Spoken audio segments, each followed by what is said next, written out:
The NCIS Season 23 finale delivered exactly the kind of ending that keeps fans talking all summer long. One gunshot, two people standing in a dark alley, countless unanswered questions. After spending an entire season building emotional stakes around Timothy McGee's newly discovered son Mateo Garcia, the finale suddenly shifted into thriller mode. Nick Torres confronted Mateo over suspicious activity involving NCIS systems. Mateo revealed he was carrying a gun.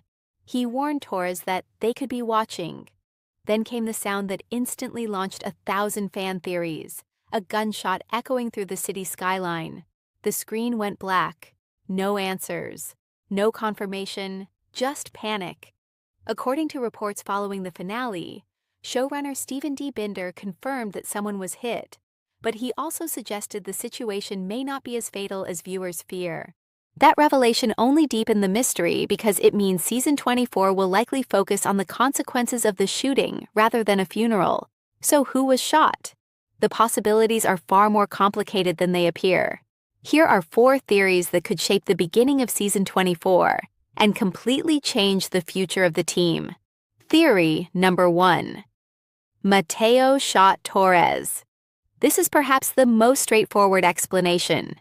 The final moments of the episode showed Torres confronting Mateo after discovering suspicious behavior linked to NCIS computers. Mateo appeared nervous, defensive, and clearly frightened. More importantly, he was armed. When Torres pressed him for answers, Mateo essentially admitted that dangerous people were involved. His warning that they could be watching suggested he believed someone was monitoring his actions. In that situation, panic becomes a major factor. Imagine being an 18-year-old who is caught between a federal investigation and an unknown criminal organization. Mateo may have believed he had no escape route left. Torres is one of the toughest agents in NCIS history, but even he could not predict every reaction. If Mateo thought Torres was about to arrest him or expose him, he might have fired instinctively. The emotional fallout would be devastating. For McGee, the nightmare scenario would not simply be Torres getting injured. It would be discovering that his own son pulled the trigger. That creates a conflict unlike anything McGee has faced during his entire NCIS career. McGee has always believed in the system. He believes in justice. He believes in accountability. But what happens when the suspect is his child?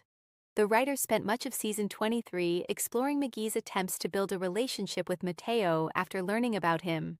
Their bond remains fragile. Trust is still developing. If Mateo shoots Torres, McGee would suddenly be forced to choose between his duties as an agent and his instincts as a father. That tension alone could drive half a season. There is also another reason this theory feels plausible. Torres has become one of the show's most resilient characters. Over the years, he has survived undercover operations, cartel threats, assassins, and personal betrayals.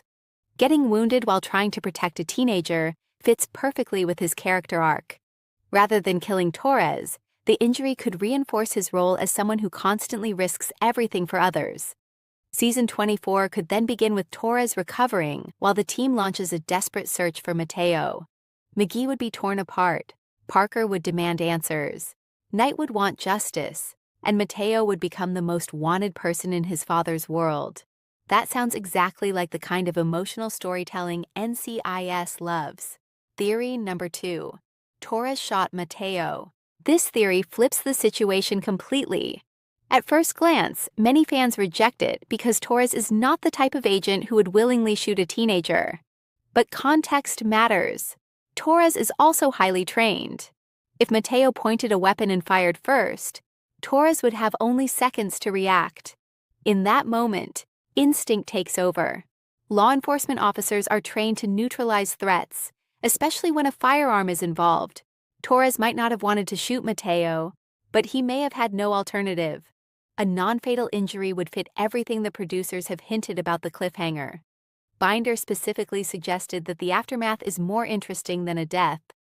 If Mateo survives a gunshot wound, the story becomes significantly more dramatic. Suddenly, McGee is not just dealing with a troubled son. He is dealing with a son who was shot by his partner. Think about how complicated that relationship becomes. McGee knows Torres. He trusts Torres. He has worked beside him for years, yet emotions rarely follow logic. Even if Torres acted correctly, McGee would struggle with the reality that his teammate injured his child. The resulting tension could fracture the team in ways fans have not seen since earlier seasons. There is another layer to consider. What if Mateo wanted Torres to shoot him? That sounds extreme, but the finale hinted at larger forces operating behind the scenes. If Mateo is trapped inside a criminal network, he may view prison, or even hospitalization, as the only way out. Perhaps he deliberately provoked Torres. Perhaps getting arrested or wounded is safer than returning to whoever has been controlling him. That possibility transforms Mateo from suspect to victim. Suddenly, the audience sees a frightened teenager making desperate choices rather than a criminal mastermind. And once the team uncovers the truth, the real hunt begins. Who are they? Why are they watching? What exactly did Mateo access within NCIS? Those questions become even more urgent if Mateo ends up fighting for his life in a hospital bed. Theory number 3. A third person fired the shot. This is the theory gaining the most traction among fans because it aligns perfectly with the clues planted throughout the finale. The biggest clue is Mateo's warning. They could be watching. That line feels too specific to be meaningless. Television writers rarely include dialogue like that unless it serves a larger purpose. Mateo seemed genuinely afraid, not of Torres, not of arrest, of someone else. What if he was telling the truth? Imagine the scene. Torres and Mateo stand in the alley arguing. Neither realizes a third person is nearby. A sniper, an assassin, a criminal operative, someone assigned to ensure Mateo remains silent. The gunshot comes not from Torres or Mateo, but from an unseen attacker. That explanation immediately expands the scope of the story. Instead of a personal confrontation, the finale becomes the opening move in a much larger conspiracy. The benefits for the writers are enormous. First, neither Torres nor Mateo becomes responsible for shooting the other. Second, both characters remain sympathetic. Third, the mystery becomes significantly bigger. If an outside shooter exists, the team suddenly faces an entirely new enemy. Who hired them? Why is Mateo important? How long has this operation been underway? Was Mateo infiltrating NCIS? Or was he forced into it? The answers could connect to storylines seeded earlier in the season involving suspicious cyber activity and hidden agendas. Several viewers have speculated that Mateo may have been manipulated or blackmailed into accessing NCIS systems. This theory also creates opportunities for exciting Season 24 premieres. Imagine opening the season with Torres missing, or Mateo missing, or both. Perhaps the shooter wounds one of them before abducting the other. The team arrives only to find blood evidence and no bodies. Now the story becomes a race against time. McGee desperately searches for his son. Torres fights to survive. Parker pieces together a conspiracy that reaches farther than anyone expected. That scenario feels exactly like the kind of season-opening event CBS would promote heavily. It combines action, mystery, and emotional stakes in equal measure. Most importantly, it keeps viewers guessing. Theory number 4. The shot was fired at someone else. This may be the most surprising possibility. Everyone assumes the gunshot means Torres or Mateo got hit. But what if neither one was the victim? What if someone else entered the alley? The finale deliberately avoided showing what happened after the sound of the shot. That means viewers are making assumptions based on limited information. Consider another possibility. An operative approaches from behind. Torres notices first, or Mateo notices first. One of them reacts. The gun fires. The intruder falls. Suddenly, the cliffhanger takes on a completely different meaning. Season 24 could begin with Torres standing over a body, or Mateo holding a smoking gun. The real mystery becomes identifying the dead person. Who were they? Who sent them? What information were they carrying? This approach would allow the writers to preserve both major characters while still delivering a shocking twist. It would also explain why the producers seem relatively relaxed about the shooting. If neither Torres nor Mateo suffered a catastrophic injury, the focus shifts toward uncovering a deeper conspiracy. There is another advantage. This theory instantly creates an uneasy alliance between Torres and Mateo. If they both witness the same attack, they might become reluctant partners. Torres would need information. Mateo would need protection. Neither could succeed alone. That setup could generate some of the strongest character moments of the entire series. Torres has always excelled when forced into uncomfortable partnerships. Meanwhile, Mateo remains one of the show's biggest mysteries. Putting them together allows the audience to learn more about him while maintaining suspense. The result could be an intense cat-and-mouse storyline, stretching across several episodes. The clue everyone keeps overlooking.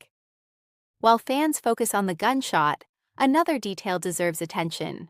Mateo's behavior throughout the finale never felt like the behavior of a typical villain. He appeared nervous, conflicted, scared. He repeatedly tried to discourage investigation rather than escalate conflict. Those are important distinctions. A genuine criminal usually wants control. Mateo seemed desperate to avoid attention. That suggests coercion. Someone may be using him. Someone may have threatened him. Someone may have forced him into accessing NCIS systems. If that's true, then the shooting becomes part of a larger effort to silence him. The moment he realized Torres was getting close to the truth, he knew the danger level had increased dramatically. His warning about people watching suddenly becomes a cry for help, not a threat, a warning. And if that interpretation proves correct, Season 24 may reveal that Mateo has been trying to protect McGee all along. That twist would be heartbreaking. Everything McGee believed about his son would suddenly change. Every suspicious action would gain a new meaning. Every lie would hide a sacrifice. The emotional impact could rival some of the most memorable father-child stories in NCIS history. What this means for McGee. Regardless of who was shot, one character appears guaranteed to face the biggest consequences. Timothy McGee. The finale carefully positioned him at the center of the storm. For years, McGee has served as the moral compass of the team. He follows rules. He believes in justice. He tries to see the best in people. Now every one of those principles will be tested. If Mateo is guilty, McGee must confront that reality. If Mateo is innocent, McGee must protect him. If Torres is injured, McGee will feel responsible. If Torres shot Mateo, McGee will struggle with conflicting loyalties. No matter which theory proves correct, McGee loses his emotional safety net. That may be exactly what the writers intended. After more than 2 decades on the show, McGee remains one of the franchise's most beloved characters. Giving him a deeply personal storyline could push him into entirely new territory. Several fan discussions have even speculated that major leadership changes could place additional pressure on McGee during Season 24. Imagine dealing with agency politics, family trauma, and a criminal conspiracy simultaneously. That sounds like a recipe for some of Sean Murray's strongest performances yet. The most likely outcome. After examining all 4 theories, one stands slightly above the others. The third-person shooter. Why? Because it accomplishes everything the writers need. It keeps Torres alive. It keeps Mateo alive. It expands the mystery. It creates a larger villain. It deepens McGee's emotional involvement. Most importantly, it justifies Mateo's warning. Television cliffhangers work best when the answer feels surprising but inevitable. A hidden shooter checks both boxes. Viewers would be shocked. Yet when looking back, the clues were there all along. That doesn't mean Torres or Mateo escapes unharmed. Someone was reportedly hit. The injury could still be serious. The consequences could still be life-changing. But the story becomes bigger than a single confrontation in an alley. It becomes the start of a conspiracy thriller. And NCIS has always been at its best when personal stories collide with larger investigations. Final thoughts. The Season 23 finale achieved exactly what every great cliffhanger hopes to accomplish. It left viewers debating, questioning, re-watching, searching for clues. Was Torres shot? Was Mateo shot? Did an unseen enemy pull the trigger? Or are fans completely overlooking the real answer? The beauty of the finale is that every possibility remains on the table. What seems certain is that season 24 will begin with major consequences for Torres, Mateo, and especially McGee. The gunshot may have lasted only a second, but its impact could shape the entire season. Until CBS finally reveals the truth, fans have only theories. And right now, every one of them sounds possible.